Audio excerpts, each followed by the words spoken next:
Hello and welcome to today's show. It's episode 203 already.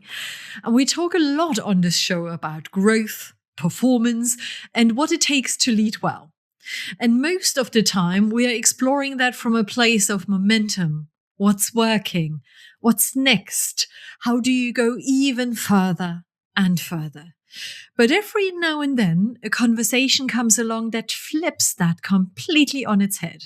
That asks a very different question. Not how do you go further, but what happens when getting further is actually what's breaking you. Today's guest is Nick Jonsson. Nick is a global keynote speaker, a best-selling author, and he holds the title of the world's #1 thought leader on executive loneliness. Take that in. Right? He's Swedish, educated in Australia, and has spent the last 22 years living and working across Southeast Asia, like Vietnam, Indonesia, Thailand, and Singapore. He's a man who's genuinely been at the top, and he's a man who hit rock bottom while he was there too. Nick's story starts the way a lot of high achiever stories do: a working class upbringing, a deep belief that hard work equals success, and a relentless drive to climb. He elbowed his way up the corporate ladder, hit every single target, earned every promotion. And while that was happening on the outside, on the inside he was isolated, burned out, and eventually drinking to cope. Not occasionally, to cope. What he built from that after choosing sobriety, after losing a close friend to suicide in Singapore in 2019, is what he now calls holistic leadership. A framework that doesn't just ask how you perform, but how you actually are, physically, mentally, emotionally, and socially too. In this conversation, we go deep. We talk about the moment loneliness became undeniable for Nick. We talk about what addiction really looks like in high-performing people and why it is so easy to miss. We also talk about the role of surrender, not as a weakness, but as the first very step towards something solid. And we talk about what leaders can practically do right now to build more real connection with their teams and with themselves. There were moments in this conversation where I completely recognized myself. I think you will too. So before we go in, I want to leave you with one question to sit with. Just one. If you stripped away the job title, the calendar, the KPIs, who are you? And are you okay? This is episode 203. Let's go, shall we? Nick, I want to say good afternoon, good evening to you. Hello, how are you doing? Doing great, thank you, and good evening to you as well. For me, it's still morning hours, and it is so lovely to be able to talk to guests in different time zones, dive into some of the observations and challenges from those different areas that you find yourself in. And today we're going to do a lot of that. I know you're on the way next week to, oh no, not next week, this week to the US, right? Yes, absolutely. I'm still in Southeast Asia today. I'm in my back office in Phuket, Thailand, but heading to Los Angeles on Friday. Oh, well, I'm not envious at all. Phuket for once and then Los Angeles next, which is amazing. What are you going to do in LA? I'm going to go actually to a few cities in the US. I will speak at some business events, do some keynotes and also some workshops with some business leaders. Also going to have the opportunity to join Great Places to Work, the conference in Las Vegas, where all the HR leaders and some of the most influential CEOs are joining. So it's really a conference where, you're looking at team psychological safety and so on. So I'm really looking forward to that as well. And do you do that in Las Vegas? Yes, it's 3 days in Las Vegas, that conference. I have to say, when I think of Las Vegas, the first thing I don't think of is HR people conference or anything connected to leadership. I think about gambling, spending a ton of money, shiny lights and bling bling everywhere, alcohol, spontaneous weddings and divorces. I think that comes to mind right away. Well, I hope I don't. I hope I don't get too much of that. But yeah, it should be. It should be good. I went to Vegas once before, and I actually ran a half marathon in the desert there, so we can also see the beautiful side of the place. Oh, absolutely. And let's also remember it's a place of fun and enjoyment and, letting your guard down as well. And we actually touched on a few topics already that we're going to dive into here today. And I've been quietly anticipating this conversation today because on the show, I talk to so many leaders who are experts in their fields about growth, performance, success.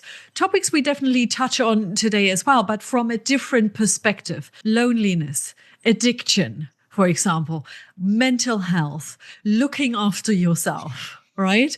And when I met you for the first time, I thought, this is a man who has experienced extremes in his life, going from one end of the spectrum to another, and that probably in many different areas. So I'm going to pause here for a moment, Nick, hand over to you so you can briefly introduce yourself. Well, thank you so much for that, Kathleen. So I was born in Sweden, educated in Australia, and now I spent the last 22 years mainly based out of Southeast Asia. So I lived and worked in Vietnam, Indonesia, Thailand, and Singapore. So that's my base or playground, you could say. But during the summers, I also spent some time in Sweden. I have my son living there with my ex-wife, so I try to spend some quality time there for 2 months of the year at least with him, and my family is there as well.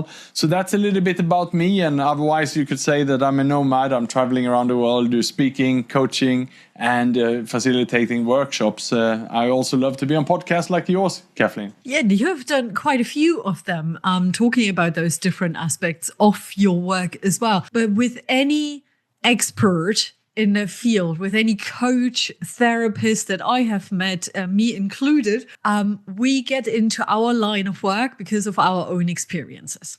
So I'm highly specialized, for example, in women leadership, in particular, ambitious women who burn themselves out because of their ambition and going about it the hard way to achieve success. That is, for example, my specialism.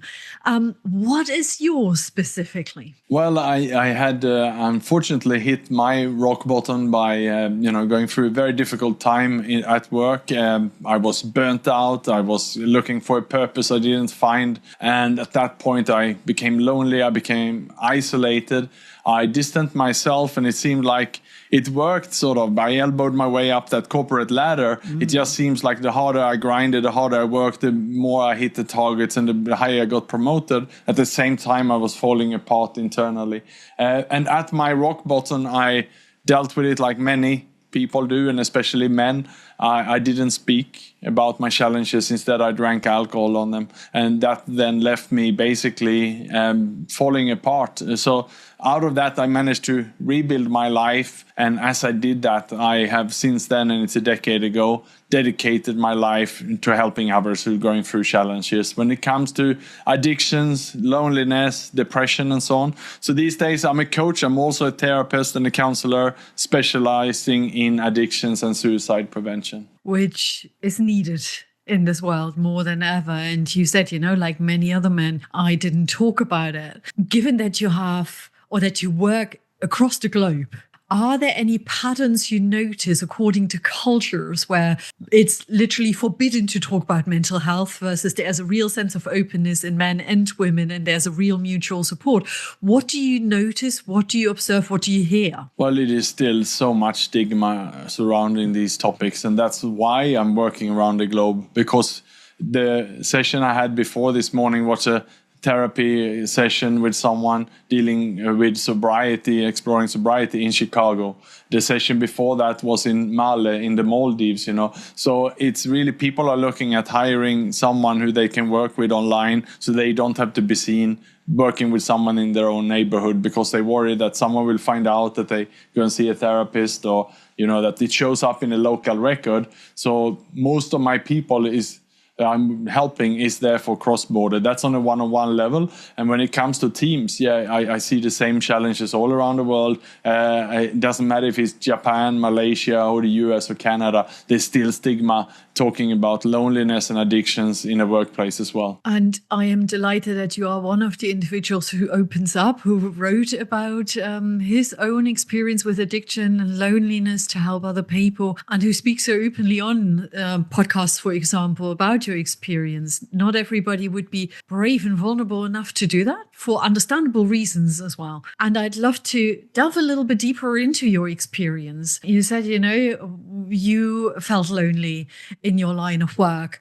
There was this elbow mentality, not speaking up about your situation. What was the path to your experience of loneliness, to you being addicted to alcohol? Yeah, so if we play it backwards, we go back to when I was younger, when I grew up in Sweden. I grew up in a working class family. My father was in construction. My mother was running a shop and sometimes working as a teacher.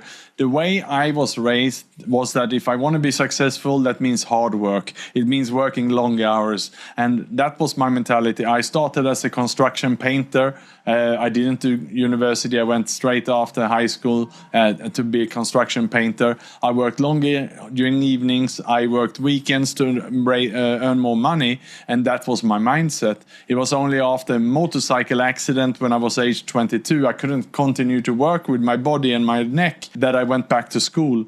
And at that stage, I remember moving to Australia in 1998 and listening to the dean of the business school the first day there. He started to paint the picture of, at this school, if you study hard, you get scholarships and you can get all these trophies if you top the classes and so on.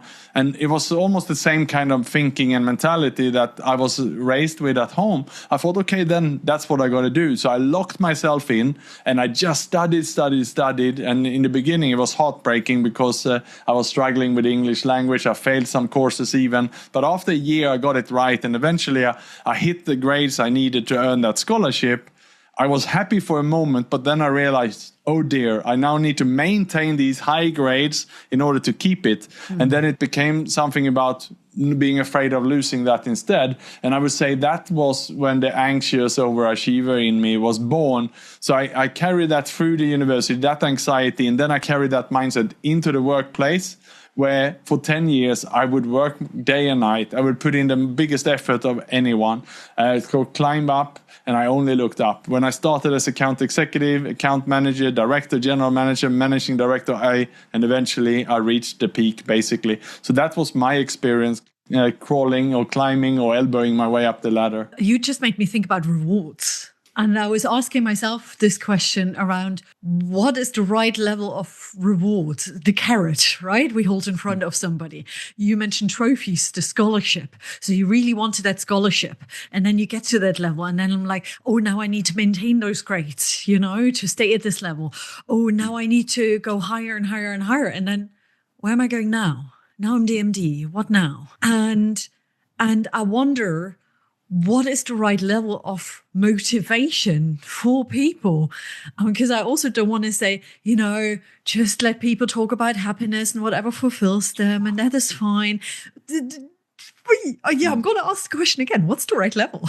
Yeah, and I think, Cathleen, in my experience then, if you think about purpose then, what was my purposes in life so far? First, it was to work hard as a painter. Then it was to study hard. And then the purpose was to please the bosses and hit the KPIs. And I sort of defined myself in those three roles. And once you remove that role, I basically was lost. And I remember even the first time when I had that motorcycle accident, I was hospitalized and the doctor told me that I couldn't do that job. And I remember clearly that was the first time I fell into a depression in my life, because suddenly you have removed all my life was work. My social life and everything I did, I defined myself. I was proud of that job. I earned an income. I had friends at work, and that was all I knew. So that was lost and gone from me. And that is I think the danger here for all of us who are high achievers. It doesn't matter if we are a construction builder or as a student or a top performer in the corporate world. If we define ourselves and we don't have any balance in our life with other purposes, then that's quite dangerous. 100%. And actually, I was thinking about, where did loneliness show up for you the most? Was it work, at home, somewhere in between?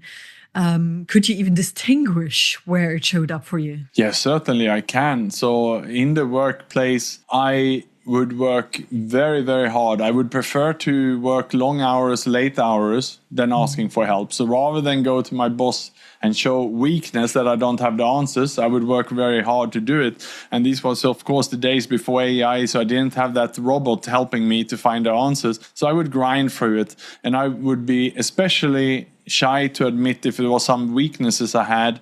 And for example, I remember when I started to feel extremely lonely in a job, it was when we were bidding on a big project. And I'm not naturally so very good in Excel formulas and so on. And I remember knowing and thinking that it's going to be some errors in here. And I wish, looking back, that I asked for help, for someone to double check it. Instead, I just worked myself to the ground through it. And in the end, I was getting paranoid about it. I thought I must have made a mistake. And instead then of being found out that the mistake was there, I actually resigned from this job without even ever telling anyone about my anxiety. They couldn't understand how this top achiever suddenly resigned from the job and just walked out of there. And I wasn't ready for a conversation, but it was just something small like that, because the isolation and the loneliness and not having the answers then just made me feel so scared. I thought that if I open up the door and ask for this, then they will look at me as someone who doesn't have the answers. I will look weak. And so I shut down that conversation in my mind. You mentioned the word grind. And again, I went down memory lane. I remember those days. I'm pretty sure I spoke on this show about it as well, when I was the last one in the office, right? Exactly as you described it, just being in the grind, working hard, getting it done, demonstrating I'm still here, I'm really engaged. But there wasn't much on the outside either. The only thing I could have done again is going to the pub, right? Meeting with my friends and drink alcohol as well. And often I went home and I would then open the laptop again and work until midnight hours, only to have bad night's sleep and feeling run down the next day again. And our first conversation really made me think about addiction as well.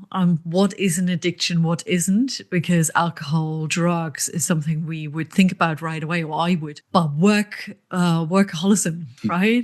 That is an addiction. I couldn't switch off anymore. As soon as I had my phone in my pocket somewhere, I constantly had to check if I received a new email, for example. And that felt like an addiction in itself. So what would you put under the umbrella of an addiction for people like you and me who have experienced, the grind? Yeah, so if I'm looking back at my own journey, then I drank perhaps a bit too much sometimes, but it wasn't necessarily a big problem in my life. I socialized and drank and went to after work drink and so on. And if anything, most of my friends and colleagues would say that I was always the first one leaving. I would have 3 beers and no more. I would leave, I go home, because I also want to train. I want to look after myself. And I typically was up early for a run the next morning. And therefore, I balanced it quite well. And it wasn't an issue before it became an issue. And what it was when my life was sort of falling apart. Once that loneliness and isolation in the workplace popped up, then I went to the bar after work, but now it wasn't so much to socialize and have a few drinks. Then it was to forget about that issue at work and so on. And sometimes I didn't stop at 3 drinks. It was more. And sometimes maybe I even rewarded myself for having a big night out. And then coming in with the insecurity in me, the anxiety the next day and the hangover with that, then it just started this vicious cycle. Mm-hmm. So I would say the loneliness then turned my, bad habit of using alcohol to wind down after work to suddenly tip over to an addiction.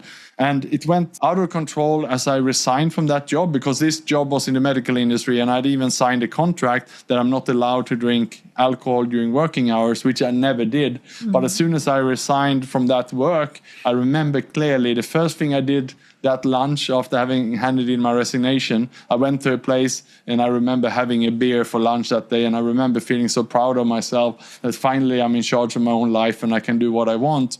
And from there on, the wheels went off and basically I started to drink more and more, exercising less. And you could really say that I traded my gym membership to a bar stool, my healthy diet to fast food and pizza. And before I knew it, I gained 30 kilos and I was in a depression. And that's when the alcoholism sort of came to me, and it was a big surprise to me because he was someone who I thought I had it together, held it all together. And I get back to that story that is so meaningful in the moment, so I want to give it proper attention. Just want to get back to the question around addictions. Alcohol, one of them. Was there anything else that you noticed, or any other addiction you observed in yourself or in others now in your line of work that are not related to alcohol? Well, I think if you think back to my story there, I had been a workaholic to that moment, but as soon as I resigned, I switched the workaholic addiction into alcohol addiction. It's almost like it became a switch, right? And another time when I picked up another addiction was in 2020. So I sobered up and started my recovery in 2018 was when I started the journey. So I'm 2 years into my recovery and the world falls into lockdowns. And what happened then, and I was in Singapore where they had some of the firmest lockdowns in the world, and the government kept pushing out WhatsApp messages on numbers, and I became addicted to watch those numbers. I even suddenly started to watch a lot of TV news. I remember seeing the lockdowns following the stories unravel around the world, and I started to go crazy. I started to become anxious, worried, angry, and because also I then had my son back in Sweden. I was in Singapore, and we had planned a trip to meet each other face to face. My ex-wife and son were going to travel from Sweden over to Singapore. I paid for the flights, I paid for the hotel, everything was booked, and we were so looking forward to it. That suddenly had to be cancelled as well. So it went full circle in me, and I almost then started to have a relapse. I didn't, but I was really, really in a bad place. And it was the news, it was the WhatsApp messages, and all of that really brought me to, again, from having been a bad habit to looking at messages turned into an addiction. I couldn't resist it. And that's when I surrendered to that. Just like I surrendered 2 years earlier to alcohol, I said no more, and I got the help I needed. Here was another complete surrender. And I was very firm in the same way. I said, I will never watch the news again. I will never read the news again. And I blocked it on all my platforms and channels. And until today, I have also not read or watched any news. And I don't get it. So I almost don't know what's happening in the world. I mean, I see it through jokes or memes, or someone might tell me, but I'm shielded off from that. And so alcohol and social media in that sense, or the news, mainstream news, is something that I don't get in my life. That makes me very nervous. in me. You made that notice when you were at an airport, oh, my flight's not going, or it's tremendously delayed. That might be also another way to learn about the news nowadays, to some extent. Sadly. Yeah, I one funny story here. I flew into Sri Lanka 2 years ago to speak at a conference, and I arrived at night and they drove me to the hotel. Next morning I was out in the dark running, and what I didn't know was it had been flooding in this place, and everyone's supposed to know that to watch the news, which meant that there was a lot of loose crocodiles in that area. I saw all the warning signs only when the sun came up. So yes, it can be a bit dangerous, but I rather take that risk rather than be completely bombarded with the negative news, because I clearly couldn't handle it. When your other addiction showed up to check WhatsApp messages and the news, for example, what need did that fulfill? I remember I started to comment on threads on social media, and I ended up fighting with people, and people I known for 20 years suddenly started blocking each other, and it was just an absolutely awful. I got so angry, so sad, and it was all these emotions in me, and the only way I could deal with it was to really exclude myself. And what a peace I got into myself from that moment. And it, just like alcohol, I say alcohol, removing that from my life was the best thing that ever happened to me. Secondly, removing news from my life was the second best. That doesn't mean I'm not on social media. I am on social media, but I have blocked all the TV stations, the news channels. And if I'm sitting in an airport or in a lounge and the TV is on and it's some mainstream news, I will first politely ask if they can turn off or change channel or turn down the volume. If it doesn't work, I will ask whoever I am with and say, could we change to another location? I honestly will not watch it. I will, and if I'm on a flight, I have the eye mask and earplugs. So if someone is watching the news, I will not. I just cannot. It doesn't resonate with me. And when I said, I feel nervous, there was a clear trigger in me, right? I watch the news, and I'm one of the people, because I have quite a few in my circle of friends who say exactly the same. I'm one of the people who says I need to reduce my intake of news because it starts to have an effect of worry, of creating stories in my head, self-fulfilling prophecies, and I don't want that. And as you said, the negativity then takes your presence away from the here and now and enjoying what's there. And so I'm not ready to say I'm switching it off completely. I like to be informed. That's perhaps my need of control. But at the same time, I'd love to significantly reduce it. Yeah, and I think what I learned with then alcohol when it comes to sobriety and that addiction was that there is no middle path. It's either you are drinking or you are not. The middle path is where most people struggle in life. So, trying to then start playing, well, I only going to drink one day, or I will only drink organic wine, or I will only not keep anything at home. Then we're just fooling ourselves into all these games. And then the anxiety to plan around this. And then we start fooling ourselves, I can control my alcohol now. And that's when we start to think like that. Then the next weekend, perhaps we have 2 drinks. Then the next year, we have 3. And then it's full circle again. So what I learned and my understanding of addictions is it's all or nothing. So if it's something that hit us so bad, then we might as well just remove it from our life and surrender to it. It's almost like if we have an allergy, if we are allergic to nuts, we don't eat nuts. We understand because this might kill me. So alcohol and news are 2 of those things that I just don't do. And then I think it's up to anyone who is listening, perhaps ask themselves and feel in your gut, does this make me feel good and happy and free? Or does it actually have a negative feeling? And if it has that negative feeling, then I would recommend everyone to consider surrender it completely rather than trying to control it. So I shall remove my news channels too. Is that what you're suggesting? Yes. We can, that doesn't mean that I'm ignorant. I understand what is happening. It gets enough to me. And I have enough friends reaching out to me. If it's a war starting, there's enough friends saying, I'm going over there myself on the ground. I'm going to be a volunteer. I'm raising money for this cause and I will donate. There was recently huge flooding in Sri Lanka. It was huge flooding in South Thailand.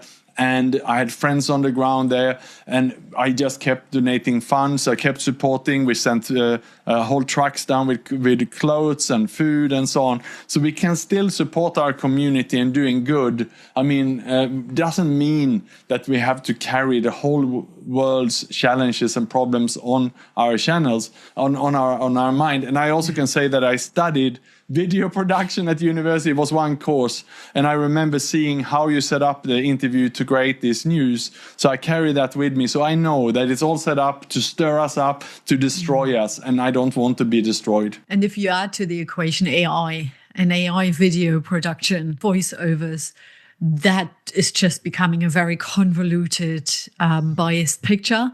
And I'm very mindful of that. What is the reality here?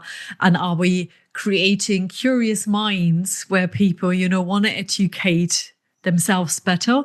Or are we just about sensationalism and polarization? So I'm very mindful of that. That's for me a big motivator to say, less news might be better news. Nick, you mentioned the word surrender a few times. And if I look at your signature framework, the 5 steps to holistic leadership, surrender is that first step.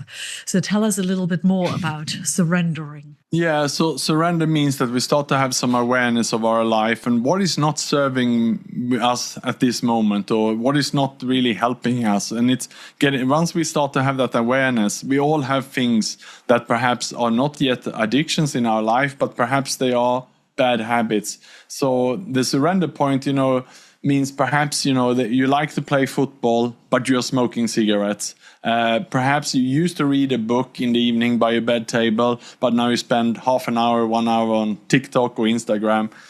Or maybe you used to watch a TV series, but now because Netflix are very clever and making it autoplay to the next episode, and then it recommends you what to do next. So you start to binge watch Netflix instead of watching one episode. So I think all of these things is about having the awareness of that and then surrendering to it and really be intentional. So an example on Netflix, for example, I have Netflix, and my wife and I, we will plan before with intention and say, tonight will be our Netflix evening. We'll watch one episode. We never watch 2 episodes, because then that means that we are losing sort of the control over it and letting it take over our life. Then there could be exemptions for this. Over New Year's, I was very sick. I got a tick bite, so I was in bed. I was very sick, and my son was there. And we said, let's just keep watching movies. And we did that. We just kept changing different movies, and we lied in bed binge watching then. But we don't let that happen on a normal day. Then that is taking over our life. So that is about, the awareness, and then surrender what is not serving us right in our life. That is the first step. So it requires a lot of awareness and intention. Absolutely. So I do that typically with my one-on-one coaching clients. It's about having honestly, and I do some self-disclosure like I done here today, what I surrendered, the alcohol, the news, the WhatsApp messages and so on. So once I can share that and stories of what other people have surrendered, then people start perhaps see themselves, oh yeah, maybe I'm not reading my book as much. Maybe I spend my last hours before sleeping on Facebook or something. And then once I have that awareness, then it's about, okay, do I want to surrender that and map that out? So that's really the first step. And I do this in workshops also with teams. And then it's very powerful if I share my story, and then perhaps the leader is prepared, stand up and say, what bad habits they have and what they plan to surrender. So it becomes, okay, well, if my boss take ownership for, spending too much time dumb scrolling, then I feel confident that I can also share what I need to surrender. It can take people quite a bit to surrender and to get to that stage where, let's stick to the example, when I only watch one episode and don't keep binge watching. And what I've noticed frequently is that you have a conversation about it. And in that conversation, people would say, yeah, makes sense. And I would really like to be more present and focus on one episode, or not scrolling while watching a series I'm really interested in, and so on. And then immediately they fall back into that old habit. And habit change takes time and discipline and intention, but it also needs kind of a hook to hold on to that motivates you so strongly that you want to do something. So when you work with your clients specifically that struggle with challenging addictions, what are some of their hooks that would make them see something has to change and then do it as well? Yeah, so I believe that, it's progress over perfection. And if you're looking at the 12-step programs, they count the days, right? They count the days you have, how much sobriety you have from whatever addiction. And there's 12-step programs these days for alcohol, drugs, sex, bankruptcy, sugar addiction, food addiction. It's for all addictions you can imagine. There's a 12-step program, right? And they say, well, if you have one beer after 1 year, then you relapse. Then you're back on square one. You count days from day one again. And to me, that is outdated. That's the old school. The way I work as a therapist with my clients, it's about progress over perfection. And we really look then at, it's even a relapse or a lapse is 3 steps forward, 2 steps back. It's about the honesty around that, owning that, and analyzing and talking and reflecting what happened here and what can I learn from this and how will I deal with this better the next time. So those are the kind of honest conversations that I have with many of my clients. And it might be that all their life, maybe they've been traveling business flights overseas as a business person, and they've been quietly and secretly having that glass of champagne when it's handed out on the flight. They maybe have an addiction, but back home they haven't been drinking, but only when they're out on flights they're drinking. But once I start working with them, having some honesty around that, then it's about analyzing, the feelings around that, and at least try this time to have an apple juice instead. But if on one flight it happens that you slip, then let's just discuss and analyze what were the feelings that you had at that time, what's going on in your life, and then you normalize that and you can learn from that and you can move forward again. What you've just shared, makes me smile, even though it shouldn't make me smile. One of the series, if you want any recommendation, that I have been watching is Landman, Billy Bob Thornton, and it's on Prime, it's not on Netflix. And he is an alcohol addict. And since he has overcome his addiction, he only drinks beer. So that in itself is the irony already. So he has this 1 or 2 beers after a hard working day, and every day is hard, in the bar. And he's like, I'm sober now. And that goes through the entire series. But that's his way of, beforehand, I drink any hard stuff I could get into my hands. That beer is for me a relief. And I'm like, wow, that's a tricky one, isn't it? But when you watch him in that series, he just seems to be like a different person, like healthy and well and better, and his mind is clear.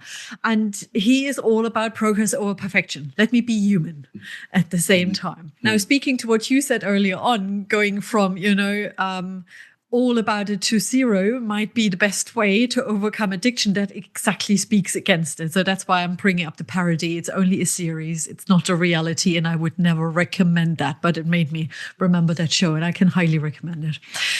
Relief is a topic that comes up speaking about that show. Because in the end, what you were describing earlier on, going from workaholism to alcoholism, there was a seek for relief, to numb the isolation, the loneliness. You mentioned earlier on when you had your beer for lunch after you handed in your notice, there was the sense of, I can now do whatever I want.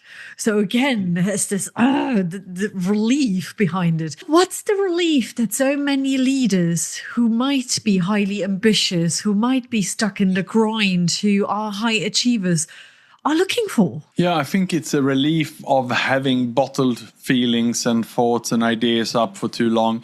And if I'm looking back at that moment, I had a boss who I loved, who I used to have barbecues with on the weekend. We used to talk about everything in life, joking and having a really close relationship.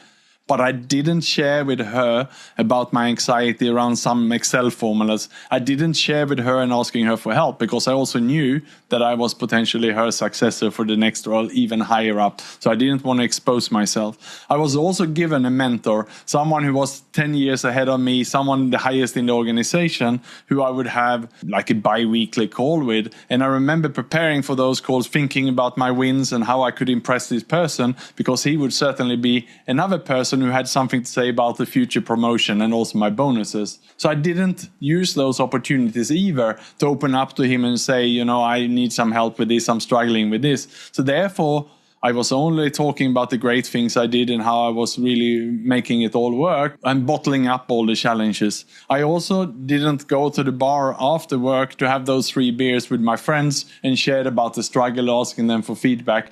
I didn't want to bother them. Typical man in that sense. I thought, now I left the work, let's just relax now, forget about it.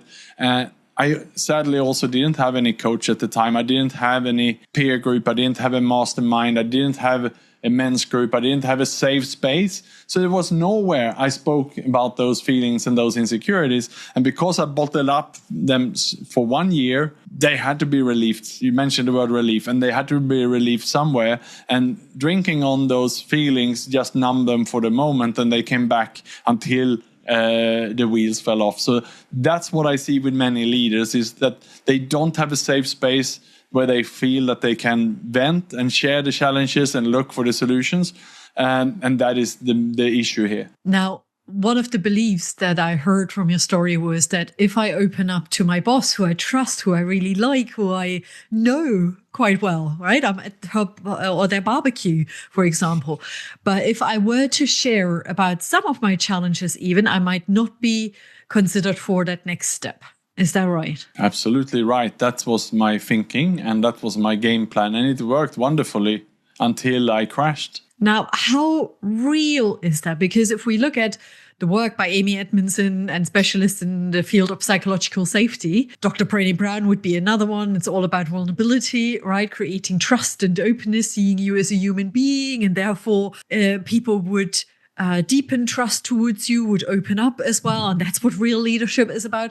Well, if we look at these theories versus the real world, how much of that is really true in the traditional corporate world? How vulnerable can we be? Yeah, so that's something that I studied intensely, Kathleen. I'm also certified in team psychological safety now. So I studied the work of Amy Edmondson, certainly, and so on, and, been reflecting on that. And if the culture in my organization would have been more open, if I would have felt, if there would have been signals from my partners and bosses and so on, that they would also be vulnerable and they would share and creating that culture, then I might have taken that opportunity. So that's one part of it.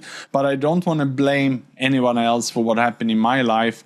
I could also have chosen to learn to study those philosophies of psychological safety.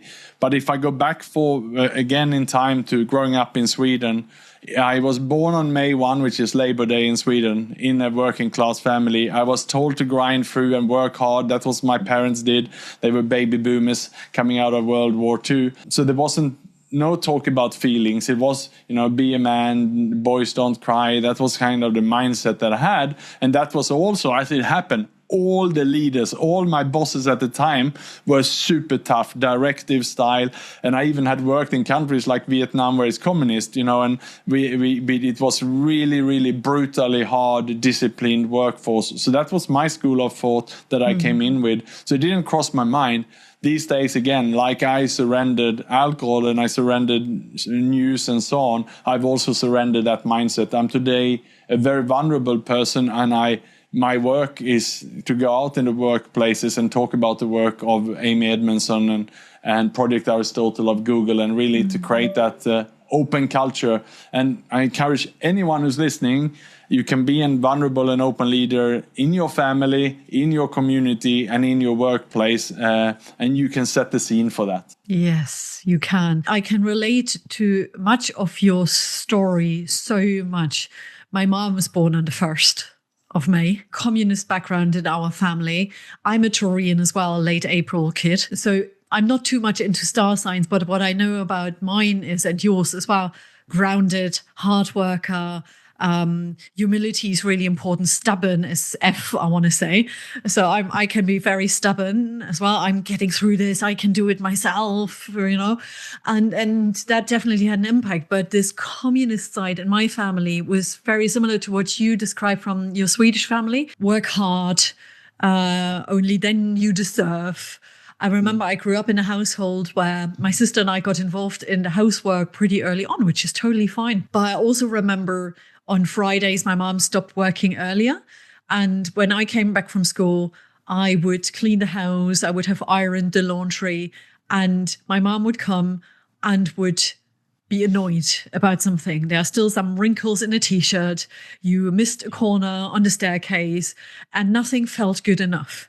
And that's how I moved into the workforce. So I had 2 burnouts within the workforce and one when I was a new mom, and nobody else was responsible for it but me. Absolutely nobody else. So that's the other point that I could really relate to when you shared your story. And I was the realization how long it took for me to work through much of this influence from my early childhood, and how I automatically respond to certain situations that are connected to achieving, working hard, feeling rewarded because I want to be seen. One of my addictions was attention without realizing it. But I wanted to have this pat on the back where somebody says, that was well done. And it took me until my late 30s to realize that.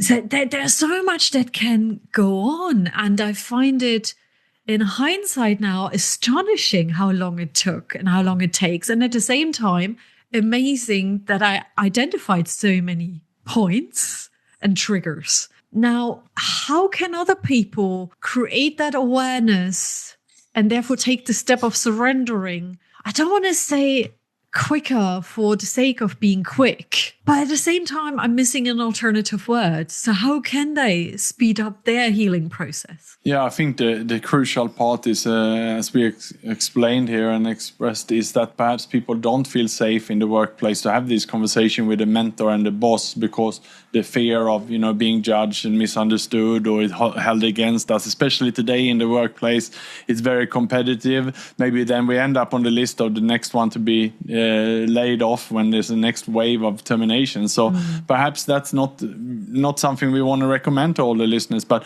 what we can recommend, I believe, is that everyone should have their safe space. And we're talking, of course, about coaches. We're talking about therapists if it's something that is challenging. We're talking about peer groups, masterminds, or other safe spaces outside the workplace with like-minded, where we can have these conversations so that we get the support we need. So in my conversations with my coaching clients, surrender is a part we discuss. And I even start with a self-assessment where they fill in that in their own time and come back and explain about their life. And I do a bit of self-disclosure for them to feel safe. And just like I done on the show today. So I think anyone who's listening can ask themselves, is it something that I do to the excess? Is it something that is a bad habit? Something that is not serving me well? Well, we can write that down on a piece of paper and think about who can I have a confidential conversations with about this. It is so important. And yet, as we could hear from your story, people might still not open up. With coaches then perhaps, and therapists in their space, yes, but not yet in the workspace. So I also wonder what signals could leaders managing highly effective people or ambitious people, could they pay attention to? So if you were your previous manager, what would be some of the signals we could check in on, at least gently? Yeah, so when I do team psychological safety workshops and trainings, for example, it's a full day workshop with a leadership team. Then I will prep the boss before to be ready. I will already have shared what we're going to go through, asking the boss or the leader of this team, what are one or two things that you can surrender, and really make them comfortable to own that. So once everyone do it in the workshop, I share my story and I do a bit of self-disclosure to them to get an idea. I then do storytelling like what I've done today to share about what other leaders have surrendered. And then I ask everyone to think for themselves and write down honestly what do they want to surrender. And then turn to the partner sitting next to them if they feel comfortable and share that. And then after that, I hear back from some people, and I would, in that process, ask the boss to share first. And I would maybe have prepared 2 other managers. So if it goes quiet, you have 1, 2, 3 standing up and sharing what they're surrendering.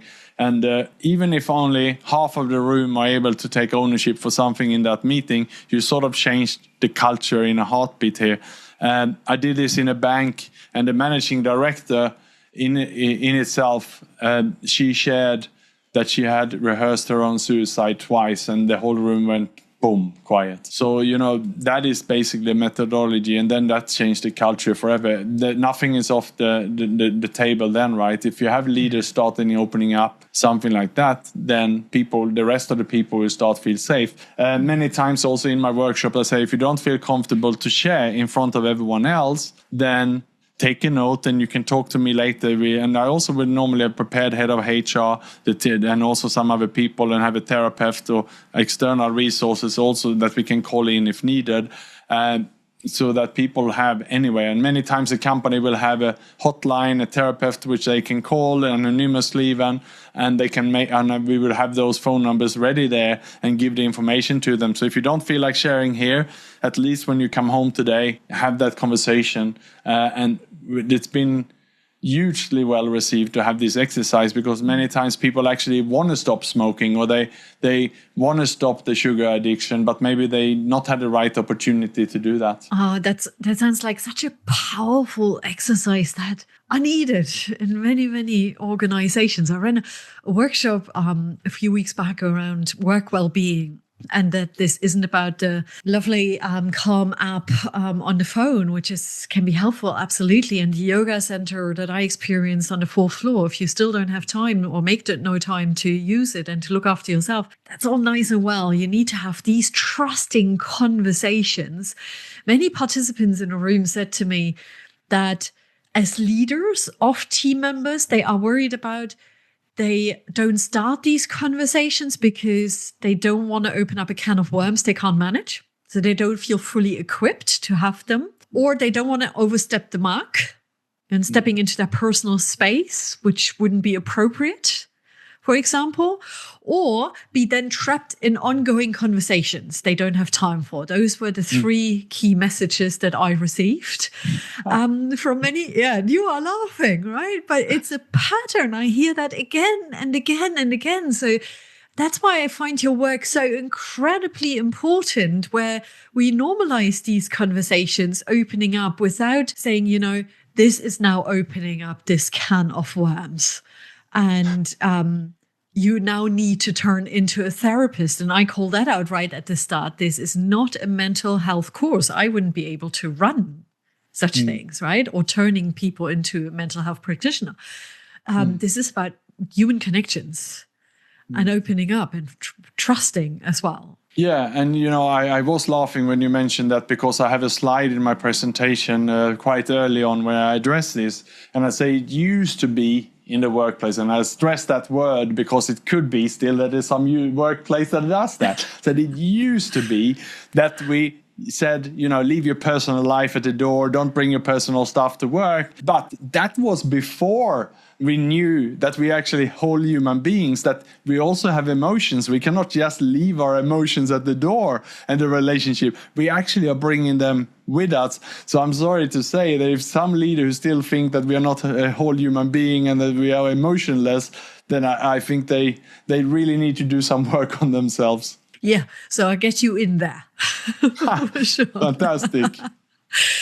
One topic, when I said earlier on that deserves more attention, is the topic around depression. You shared a teeny tiny bit about falling into depression. And I know for sure, and so do you, that there are many people out there who experience depression but are not able to talk about it, or even trying to figure out, what is that? What is going on? Would you be willing to talk us through your experience of it? How did you know that is what it was, and how did it show up for you? I think most of us are going through depression from time to time in our life. The issue is that we keep it very secret and silent. That, I think, is our normal default status quo, is not to talk about it because we're worried to find out. And if, as I mentioned, the first time I fell into depression, it was when I had that accident and I realized that I couldn't work anymore. And to me, hopelessness is pretty close to depression. It's something that we give up hope, we lose our job or we lose something. Then, while it's grief also, we can easily fall into depression if we don't see a path forward. And the way to deal with that is, of course, the solution is to talk to someone about it. Because as soon as we start to open up, it's like a problem shared is a problem halved. So the feelings we have internally are so strong because we bottle up and we protect all these feelings. But as soon as we can release that by just speaking to someone about it, we start to feel better. So that's my experience. And it's again surrendering. I mean, if I think, how did I get out of my first depression? Well, I had to surrender. I gave up my thought, okay, first I start to fight it. I said, the doctor is wrong. I will go back, I will work and that. But it just didn't work. Went back, I tried, but I got sick and it was too painful. So then I surrendered. I thought, well, I have to go back to school. And then the depression was left because I created a new beginning, a new purpose. I started to study, and before I knew it, that was over. I was also in a depression during that time of, in my work when I was struggling with the problems. It was loneliness, it was isolation, but it's also depression.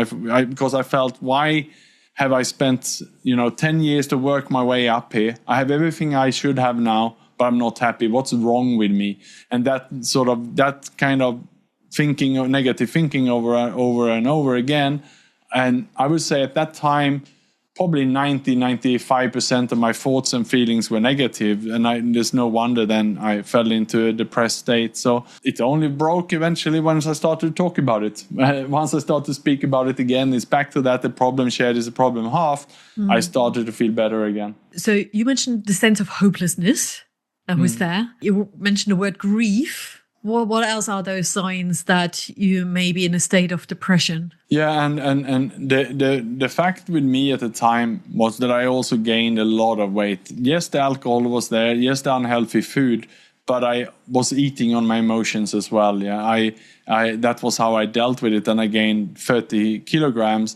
At that time, I was always smiling and telling everyone that everything is great. And, friends were cheering on me that finally this Nick who always go home after 3 beers is out more, he's having a good time, he's enjoying himself. No one found out that I was in a depression.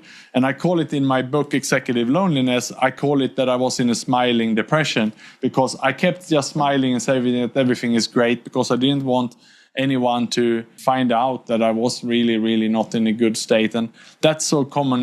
We don't know who of our loved ones or people close to us are in a depression. And just to add to this story, that the woman I'm now married with today, she was with me during this time, and she had no idea that I was going through a challenging time. She thought I was jolly, loud, and, in the bar drinking and joking and having fun and having a great time. But she didn't see me in the mornings after with the anxiety bottling up and what I didn't share. She just saw this man who put on a good show. And I think everyone who is listening can ask, about who in my life do I know that actually is going through a tough time, because it's normally the time we don't see them. Yes. Yeah, absolutely. And I think that's a really important point. So we can fall into judgment so quickly, or just, hold on to our own position. But how often do we pause and think about what might be going on for them, and how am I going to address them if I have something to say? It's interesting what you said about your wife. I knew when I got together with my husband that he has been suffering from depression on and off since his childhood, really. So that wasn't new to me. But what was really new to me was how it would show. And we were at breaking point a few times, because it was so like, wow, what's going on here as a partner? I often can get hold of it before he does nowadays. It's really interesting. And not because I'm so great. No, absolutely not. But when you are in it, that's how he has described it, you often can't get hold of it. You're still in your world, in your thoughts, trying to figure out what is going on. Whereby I see the signals of him going like a wall. He's closing up a wall and going really cold, distant. I see certain changes in how we are being together as a family. Simple things such as tidying up more or less in this case than usual. So not being on the ball as much, a team player as much, because suddenly he's moving into his world. And everybody is so individual. But how that has helped us is I can check in early on and say, hey, how are you doing? What's happening for you right now? And we start to have conversations. And the amount of times he would say, oh, it was such a relief just to be able to talk about this. And it doesn't have to be we talked about depression. We talk about what's going on at the moment. It can be any challenge at work or whatever it is. But I can literally hear it in his voice when he says, oh, that was good. And immediately we took one brick out of the wall. And there are still other bricks to go. But that's helpful in this moment, and for both of us, not just for him, because it keeps the connection somewhat alive in those moments, but it's hard. Yeah, we need those safe spaces in our life, in our relationships. We need it at work, we need it with our friends, we need it with our family. And if we have these pockets of safe spaces where we can keep sharing, throughout the day, then we'll not fall into a depression, because we just we're not bottling it up, we're not bringing it with us. And I'm a believer that if we go to bed with some of these negative thoughts and we've been bottling it up, then our subconscious mind will just drag us deeper into it when we are sleeping. So we got to release it on a day-to-day basis and before we go to bed, so that we are moving in the right direction. You mentioned already quite a few steps of your framework, your signature framework, the 5 steps to holistic leadership. Surrender. We highlighted that quite a bit today. You also spoke about connection. And I think it's not just connection to a therapist, to a coach, to other people, as you just highlighted. It's also the connection to yourself, I assume, right? Absolutely. It's that self-growth, and which, the 12-step programs do very well. And that's why I included that step. It's about, be ready for growth, right? And once we have surrendered some of our bad habits, then hopefully we find some connection there. I say that, the fact that I surrendered alcohol, that's given me an edge. It's my sobriety today is perhaps my edge, or that's my golden nugget. So whatever we are surrendering, that means that perhaps there's some other people in the world who are suffering from that, and we can be there for them. Already when we have a one-day sobriety, we can be there for the person suffering today. So it doesn't matter what struggle or challenges we have, we can be there for someone else, and that then take us forward. And then we're building deeper connection with ourselves and with other people. And the best dopamine kick we can get is by helping other people. So that is a big part of connection. And then we move to purpose. Purpose you mentioned a few times today as well. So for example, with your scholarship, right after your accident, trying to get back on your feet, literally. What else would you tell us about the step purpose? Yeah, so like most high achievers, they will have defined themselves at work, in the work and the profession they have. And once you remove that, which can happen easily today because so many companies are laying off people, then easily people will fall into depression when they let go. So that's where many people will fall into depression, feel very lonely, isolated. And that's where a lot of addictions are growing, drugs, alcohol, and all the social media addictions and everything else, as we lose the work. So we have to be very mindful there. And therefore, the proactive approach here is to find other purpose in our life through service work, which we touched on before as well, through hobbies, communities, doubling down on everything we love. So in my life now, I mapped out many other purposes in my life. I'm a suicide prevention volunteer with an organization in Singapore who runs a suicide hotline. I'm a volunteer for the 12-step programs. I even had the Alcoholics Anonymous hotline from time to time, taking calls and being of service there. I belong to swim academies, running clubs, cycling clubs.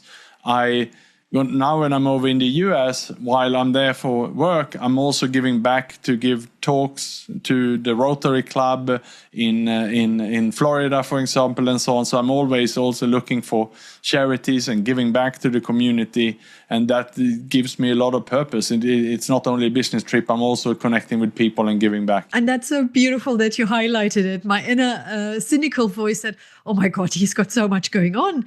Isn't he burned out again? But you connect all of that to purpose so beautifully. And when you experience this real sense of purpose, it isn't about how much you do, it's about what you do it for and how it makes you feel in this moment. And that makes such a difference. Absolutely. It's about getting it in balance as well. And on this trip, which is over 3 weeks, my wife is coming with me as well. And we have some days which we will do some stuff for ourselves as a couple, as a relationship, and so on. So we work on the relationship as well. And we have intentionally laid out which are the days for work, what is this and that. So make sure that, we're not rushing from one place to another as well. Yeah, beautiful. I don't want to hold back on the last steps in your framework, goals and discipline. Well, goals then, again, as many high achievers, they will have clear KPIs at work. There will be bonuses tagged to the goal, achieving the goals and the objectives at work. Companies have, of course, vision, mission, clear guidelines. And I think for any high achiever, you're coming out from school and university, you used to know you have to study hard to achieve this and get a scholarship. With the workplace is set up the same way. So I studied the system and I would deliver what was needed. The issue with that is we put in so much effort on the work that maybe we forget about also setting goals in our life. So as a coach then, I work for myself and for my coaching clients. It's about really, setting goals in all areas of our life. So typically when I start working with a coaching client, I will send them a self-assessment, and it's using the wheel of life then, looking at the life with 8 different parts, which is business and career is one, but you also have the parts of finances, you have health, family and friends, your relationship, your romance, personal growth, spirituality, fun and recreation, and physical environment. And then it's about setting goals in all those areas. So you actually balance your life by having goals in all areas, and then it becomes the holistic picture. It's such a simple and such a powerful tool. How often do people really dive into this and reflect on it? And yeah, I do it on a regular basis as well. So I was delighted to see it on your website as well as an assessment, Nick. You do it again. Show us your book, The Lonely Executive, or Executive Loneliness, better said. Yeah, here we go. Here we go. Yeah. And this is a rather personal book as well, where you share about your own story. So what do you hope leaders take away from reading it? The book has my story, and it's written in the memory of a friend of mine, and I can mention his name due to the approval of the family. It was a friend of mine from the UK, Simon, who died of suicide in Singapore 2019. And that was the moment where I decided to take action. And so the book has his story, my story, but that story of many others as well, who have been, suffering in the workplace with isolation and loneliness. Most importantly, also about how to get out of that. And it's hopefully giving some hope to people, and it's normalizing the conversation. When I started to write it, the purpose was to remove stigma and having conversations. These conversations I've had for 5-6 years now, on hundreds of podcasts, TV stations, radio stations, and I'm very blessed to see that we are moving in the right direction. We are getting more vulnerable. We are getting more comfortable with the uncomfortable, even to discuss topics which are taboo still in the workplace, such as suicide. But we cannot prevent it if we are not talking about it. Yes, and I think that's already the answer to my next question. What can we do in our everyday lives as leaders and non-leaders, as executives and non-executives, to ensure we create a safer space for the people around us? Yeah, I believe that we can think about who are the people I can trust in my life, at home. What about in my community? What about at work? Which are the groups that I can belong to, the clubs, associations, and which are the people there I can build my relationships a little bit deeper, take them a deeper notch. That was one of the homeworks for one of my coaching clients this morning in Chicago. He's heading on a 3-day business retreat, and with people he's known for 20 years. And his homework was to think about who in this group and this setting is it that I have a good feeling about, that I can trust, and try to get some one-on-one moments with them to just bring the conversation a little bit deeper and having more meaningful conversations and sharing a little bit about himself and asking some curious questions to build a stronger bond. So I think that's something we can practice in our everyday life. Why don't we share that with our listeners right away as well? Think about this one person that you feel drawn to. There is a connection. And that could be a person you trust. Is there something that you can do to turn it into an even more meaningful relationship so that you can support one another? Because we never know what might be going on for others around us as well. Nick, this has been one of those conversations that I think a lot of people will recognize themselves in as well, even if they didn't expect to. But it's been one of those conversations that we need. And we need more of. So I want to say thank you so much for your openness, for your own vulnerability, for all the brilliant advice you are sharing as well. And my invitation to all the listeners is, Nick is your person. If you feel, oh, that's me, get in touch, reach out. And if Nick seems to be a bit too far away, well, then think about who could be that person right around you who you can talk to quite openly as well. Nick, thank you so, so much. Thank you so much, Kathleen, and thanks to all the listeners as well for a great conversation. Before we let you go and get you on your plane to LA, tell our listeners where they can actually find you. Yeah, so I'm pretty active on LinkedIn, and they can find me there. My name is Nick Jonsson. It's spelled Nick Jonsson. I also have a website, nickjonsson.com. Wonderful. So check out the website, get in touch. And with that, I'm going to say, go well, everybody. Look after yourselves, look after each other. Take good care. Bye.